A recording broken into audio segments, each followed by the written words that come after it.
guys, welcome to my channel. This is 2013 Toyota Prius, beautiful car, nice car. We're gonna maintenance light reset. It's very simple, very easy.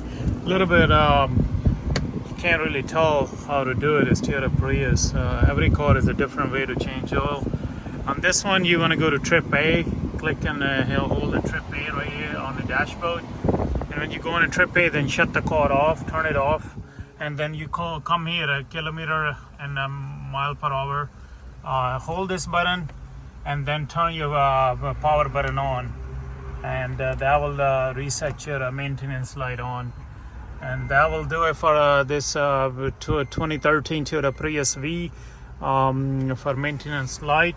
Just make sure go to trip A and then this button right here, hold it and turn the car off, and then turn it back on while you're holding it, and that will reset your maintenance light. That should do it for this channel. Thank you. Bye bye.